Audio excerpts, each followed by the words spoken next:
بسم اللہ الرحمن الرحیم۔ السلام علیکم ورحمۃ اللہ وبرکاتہ۔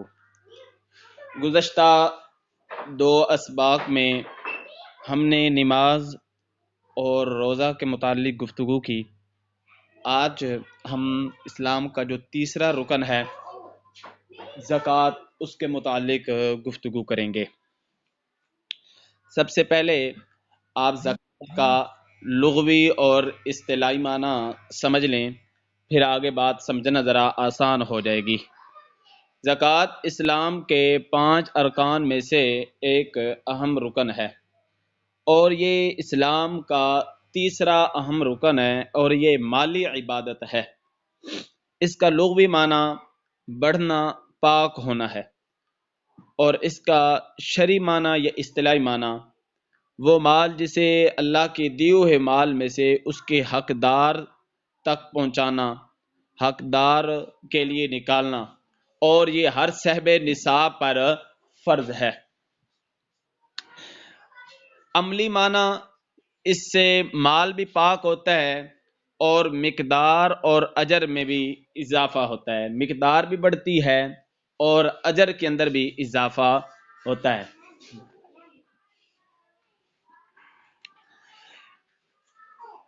زکوٰۃ کے بارے میں قرآن و سنت میں جو کچھ کہا گیا ہے، اگر اس پر نظر ڈالیں، دروازہ بند کرنا۔ زکوٰۃ کے بارے میں قرآن مجید میں جو کچھ کہا گیا اس پر نظر ڈالیں تو محسوس ہوتا ہے عبادت میں اس کا مقام نماز سے بس ایک ہی درجہ نیچے ہے۔ مثال کے طور پر قرآن مجید میں ایمان کے بعد جہاں کہیں نیک اعمال کا ذکر آتا ہے تو وہاں پر 2 اعمال کا ذکر کیا جاتا ہے، نمبر 1 نماز اور نمبر 2 زکوٰۃ۔ یعنی ایک معیاری مومن کا تصور لانا ہو تو عموماً اس طرح کے الفاظ استعمال ہوتے ہیں، ان الذین آمنوا۔ یہ دیکھیں، ایمان کا تذکرہ آ گیا۔ ایمان کا تذکرے کے فوراً بعد جب آگے ذکر کیا جاتا ہے اعمال کا، تو اعمال کے اندر اقاموا الصلاۃ، نماز قائم کرو، وآتوا الزکاۃ، اور زکوٰۃ ادا کرو۔ نماز اور زکوٰۃ کے ساتھ ساتھ اور بھی بہت سے اچھے اعمال ہیں اور بہت سے اخلاقیات ہیں جن کا ذکر کیا جاتا ہے اور جن کا موجود ہونا ایک انسان کے اندر بڑا لازمی اور ضروری ہے۔ لیکن سوال یہ ہے، قرآن مجید ان 2 کا نام لے کر پھر کیوں خاموش ہو جاتا ہے؟ اس کی وجہ یہ ذکر کی جاتی ہے، نماز اور زکوٰۃ دین میں اتنا اہم مقام رکھتے ہیں کہ ان دونوں کو جس بندے نے اچھے طریقے سے ادا کر لیا، اس نے گویا پورے کے پورے دین کو ادا کر لیا، پورے کے پورے دین پر عمل کر لیا۔ جیسے کہ عموماً ایک شاید آپ کو پہلے بھی مثال دی ہو، ذکر کیا جاتا ہے توحید، رسالت کا، اور پھر آخر میں قیامت کا۔ جیسے کہ ہم نے پیچھے پڑھا، توحید کا ذکر پڑھا، رسالت کا ذکر پڑھا، قیامت کا ذکر پڑھا۔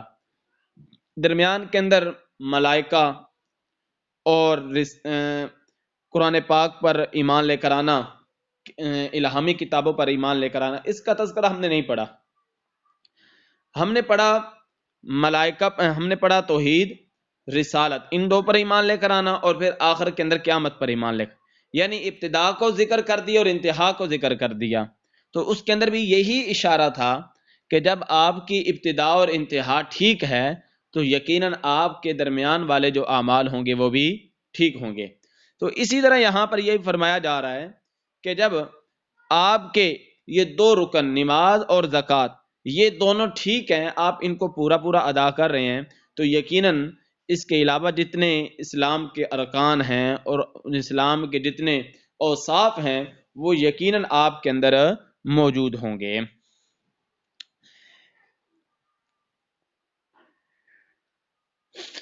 اس سے آگے ذکر کرتے ہیں کہ ایک قسم وہ ہے جن کا تعلق حقوق اللہ کے ساتھ ہے، اور دوسری قسم وہ ہے جس کا تعلق بندوں کے ساتھ ہے۔ نماز اس کا تعلق اللہ تبارک و تعالیٰ کے ساتھ، اور زکوٰۃ کا تعلق بندوں کے ساتھ ہے۔ جس طرح اگر کوئی بندہ اللہ تبارک و تعالیٰ کا حق ادا کرتا ہے تو وہ بندوں کا بھی حق ادا کرتا ہوگا، اور ایک آدمی نماز کا حق ادا کر دے، یعنی اللہ کا حق ادا کر دے، تو یہ ممکن نہیں کہ وہ بندوں کا حق ادا نہ کرتا ہو۔ یعنی اللہ کا حق ادا کرنے والا صحیح بندہ، صحیح مومن بندہ، تو وہ یقیناً جو اس کے اوپر بندوں کا حق ہے ان کو بھی وہ ضرور ادا کرتا ہوگا۔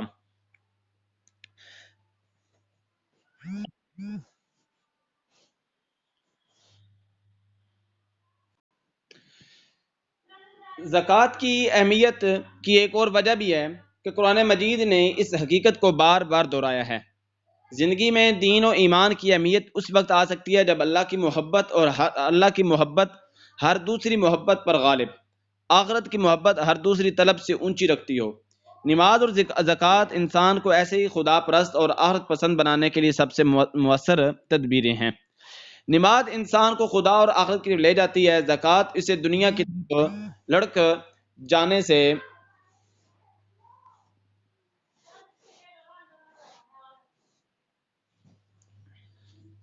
اللہ تعالیٰ کی رضا اور آخرت کی کامیابی کا راستہ اگر کڑی چڑھائی کا راستہ ہے تو یہ دونوں چیزیں اس راستے پر سفر کرنے والی انسانی عمل کی گاڑی کے دو انجن ہیں۔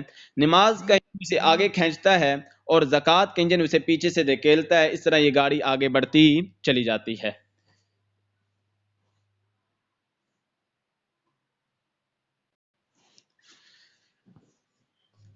مقاصد زکوٰۃ پیچھے جو ہم نے پڑھا ہے اس اندر ہے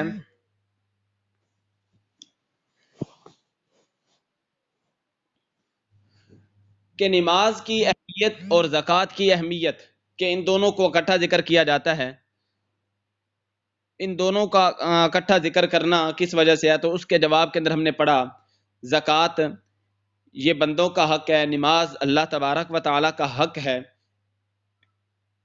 اس لیے زکوٰۃ اور نماز ان دونوں کو جناب اکٹھا ذکر کیا جاتا ہے۔ زکوٰۃ کے مقاصد بیان کر رہے ہیں کہ زکوٰۃ جو دینی ہے اس کا کیا مقصد ہے، تو یہاں پر انہوں نے 3 مقاصد بیان کیے ہیں۔ نمبر 1 تزکیہ نفس۔ تزکیہ نفس کا مطلب یہ ہوتا ہے کہ اپنے نفس کو پاک کرنا۔ زکوٰۃ دینے کا مقصد کیا ہے؟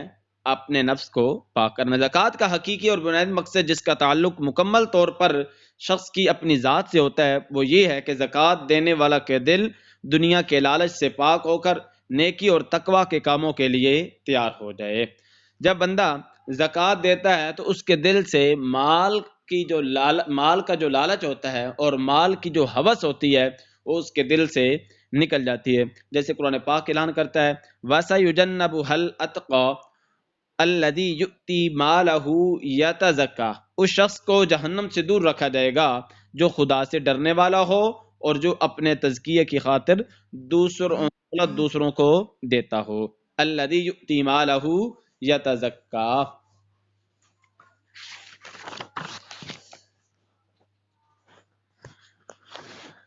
گویا کہ صدقہ اور زکوٰۃ کا اصل مقصد دل کی پاکی اور نفس کا تزکیہ ہے۔ ہر شخص جانتا ہے کہ دنیا کی محبت ہی وہ چیز ہے جو خدا پرستی کی اصل دشمن ہے اور جو انسان کو خدا اور آخرت سے دور کر دیتی ہے۔ حضور اکرم صلی اللہ علیہ وسلم نے فرمایا ہے کہ دنیا کی محبت تمام برائیوں کی جڑ ہے۔ دنیا کی محبت مختلف شکلوں میں آ سکتی ہے لیکن اس کی سب سے عام اور خطرناک شکل دولت کی محبت ہے۔ آپ صلی اللہ علیہ وسلم نے اس امت مسلمہ کو سب سے بڑا خطرہ بتایا۔ آپ کا فرمان میری امت کا سب سے بڑا فتنہ وہ مال ہے۔ اگر آدمی اپنے آپ کو اس فتنے کی گرفت سے بچا لے تو بہت سی برائیوں سے بچ سکتا ہے اور اچھائیاں نشوونما پا سکتی ہیں۔ خود زکوٰۃ کے لفظی معنی جیسے کہ ابھی ہم نے پڑھا پاکیزگی بھروتڑی کے ہیں، گویا اس طرح نفس میں پاکیزگی آتی ہے، اچھی صفات کے بڑھنے کی قوت میں اضافہ ہوتا ہے۔ لیکن یہ یاد رکھنا چاہیے کہ زکوٰۃ کا بنیادی مقصد صرف اس بات سے حاصل نہیں ہوتا کہ اپنی دولت کا ایک حصہ نکال کر کسی غریب کو دے دیا جائے، بلکہ اس وقت حاصل ہو سکتا ہے جب اس کے پیچھے سچی نیت کا اہتمام بھی ہو، مقصد خدا کی رضا حاصل کرنا ہو، شہرت کی خواہش یا کسی پر احسان دھرنے کا جذبہ نہ ہو۔ آگے بات سمجھ. تو سب سے پہلی بات یہ ہے کہ زکوٰۃ بندے نے دینی ہے، اپنی دولت میں سے زکوٰۃ ادا کرنی ہے. تو زکوٰۃ ادا کرنے کا مقصد کیا ہونا چاہیے کہ میرا مال پاک ہو جائے. اور مال پاک کرنے کا صرف مال پاک کرنے کے ساتھ ساتھ اس کی نیت یہ ہونی چاہیے کہ میں اس کے ساتھ اللہ تبارک و تعالیٰ کی رضا حاصل کر رہا ہوں. شہرت اور سخاوت کو مد نظر نہیں رکھنا چاہیے کہ لوگ مجھے کہیں یار بڑا سخی آدمی ہے، میری شہرت ہو، میرا نام لیا جائے. اس چیز کو مد نظر نہیں رکھنا چاہیے، بلکہ نیت یہ ہونی چاہیے کہ زکوٰۃ ادا کر رہا ہوں یہ صرف اور صرف اس لیے ادا کر رہا ہوں کہ مجھے خدا تعالیٰ کی رضا حاصل ہو جائے. ٹھیک ہے. چلیں یہاں پر ایک حدیث پاک سناتا ہوں. نبی پاک صلی اللہ علیہ وسلم فرماتے ہیں کل قیامت کے دن تین آدمیوں کو لایا جائے گا. ایک شہید ہوگا، ایک قاری ہوگا اور ایک بہت بڑا سخی ہوگا. ہم اپنے مقصد کی بات کرتے ہیں. جو سخی آدمی ہوگا تو اس کو اللہ تبارک و تعالیٰ فرمائیں گے کہ فرشتوں اس کو پکڑ کر لے جاؤ، جہنم کے اندر ڈالو. وہ کہے گا یا الہ العالمین، جہنم کے اندر مجھے کیوں ڈالا جا رہا ہے؟ میں نے تو تیرے راستے کے اندر مال خرچ کیا. اللہ پاک فرماتے ہیں تو نے مال خرچ کیا تھا شہرت حاصل کرنے کے لیے، اور وہ دنیا کے اندر تو نے حاصل کر لی ہے، لہذا اب تجھ کو یہاں پر جو دنیا کے اندر تجھ کو بدلہ مل گیا ہے، اب یہاں پر تیرا کوئی بدلہ نہیں ہے، اس لیے تجھ کو جہنم کے اندر ڈالا جا رہا ہے. جی لاسٹ پر آ جائیں. امداد باہمی. زکوٰۃ کا دوسرا مقصد یہ ہے کہ معاشرے کے غریب افراد کی مدد کی جائے تاکہ ان کی بنیادی ضروریات پوری ہوتی رہیں. زکوٰۃ کا مقصد کیا ہے؟ جو معاشرے کے غریب افراد ہیں، کمزور افراد، ان کی مدد کی جائے. جیسے حدیث پاک کے اندر آیا ہے ان اللہ افترض علیہم صدقۃ تؤخذ من اغنیائہم فترد الی فقرائہم. اللہ نے ان پر زکوٰۃ فرض کیا ہے کہ ان کے امراء سے، امیر لوگوں سے لی جائے اور غرباء میں تقسیم کی جائے. دیکھیے گا زکوٰۃ کا زکوٰۃ ادا کرنے کا ایک مقصد، زکوٰۃ دینے کا ایک مقصد یہ ہے کہ زکوٰۃ غریب لوگوں کے اندر ہی، یہ جو روپے پیسہ ہے، مال و دولت ہے، یہ امیر لوگوں کے ہاتھوں کے اندر ہی نہ گھوم گھوم کر آتا رہے اور چلتا رہے، بلکہ یہ غریب لوگوں کے اندر بھی جائے. اور جو بچے میرے سے پہلے ہی پڑھتے رہے، میں نے ان کو بتایا تھا کہ اگر ہم زکوٰۃ ادا کرنا شروع کر دیں، ہم اگر زکوٰۃ ادا کرنا شروع کر دیں تو ہمارے ملک کے اندر کوئی بھی ایسا آدمی نہیں رہے گا کہ جو شام کے وقت بھوکا سوئے. ہر آدمی اپنا پیٹ بھر کر سوئے گا. اصل وجہ یہ ہے کہ ہم نے زکوٰۃ ادا کرنا چھوڑ دی ہے. صحابہ کرام رضوان اللہ تعالیٰ عنہم اجمعین کے دور کے اندر ایک ایسا دور بھی آیا کہ لوگ زکوٰۃ ادا کرنا چاہتے تھے لیکن آگے ان کو زکوٰۃ لینے والا کوئی نہیں ملتا تھا. اس طرح کا بھی دور آیا تھا، اب بھی آ سکتا ہے. وہ کب آئے گا؟ جب ہم میں سے ہر بندہ جس کے اوپر زکوٰۃ فرض ہے، آگے ہم مسائل پڑھیں گے کہ زکوٰۃ کن کے اوپر فرض ہوتی ہے، وہ اگر ہر بندہ زکوٰۃ ادا کرنا شروع کر دے تو پھر کوئی بھی بندہ غریب نہیں رہے گا اور ہر بندہ صبح شام پیٹ بھر کر کھانا کھا سکے گا.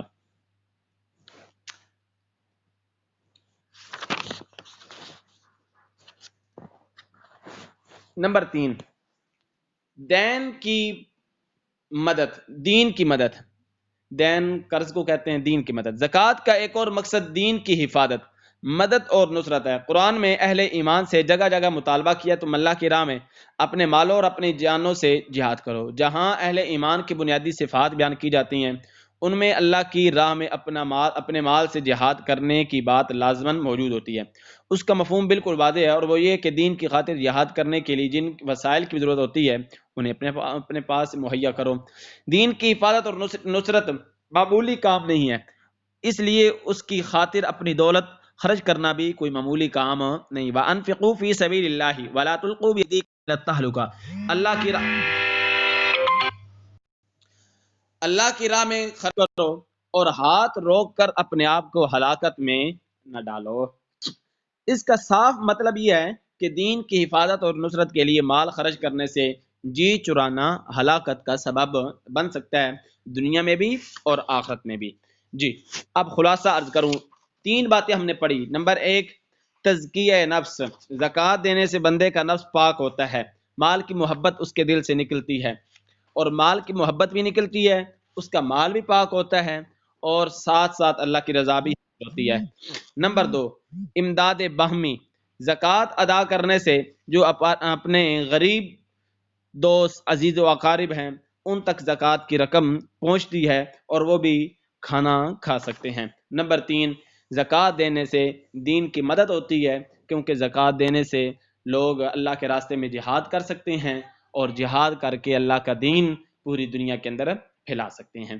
اس کے بعد آگے جو ہم پڑھنے لگے ہیں وہ ہے زکوٰۃ کی مقدار، کہ زکوٰۃ دینی کتنی ہے، اس کی کتنی مقدار ہونی چاہیے۔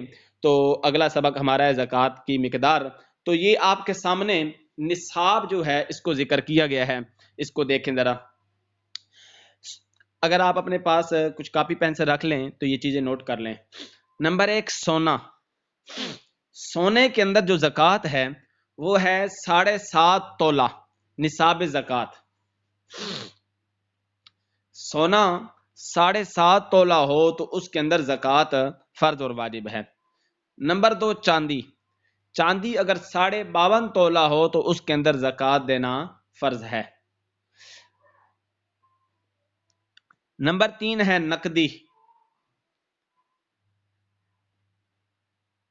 نقدی کی قیمت سونا یا چاندی کی قیمت کے مقدار کے برابر پہنچ جائے تو اس کے اوپر زکوٰۃ دینا فرض اور واجب ہو جاتی ہے۔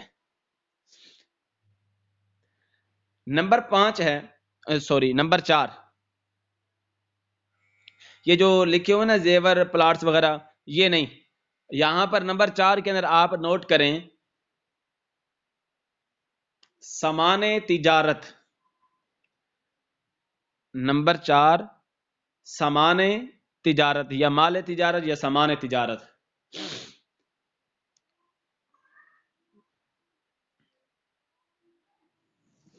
سونا، چاندی، نقدی، سامان تجارت، یہ 4 چیزیں ہیں۔ اب تھوڑے سے مسائل عرض کروں گا، آپ نے توجہ رکھنی ہے تب یہ مسائل آپ کو سمجھ آ سکیں گے۔